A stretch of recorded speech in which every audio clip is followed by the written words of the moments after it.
What's been the hardest lesson you've learned?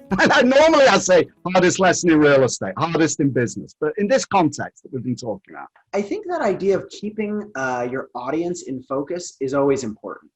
I talk to a lot of people, and as an academic, I deal with this myself sometimes, where I find something interesting, I find something valuable, and that's fine if it's a hobby, right? Whatever you find valuable, if you want to, I don't know, collect obscure coins as a hobby, it doesn't matter whether anyone else cares about it. You could organize rocks in your backyard. If it's your hobby, fine.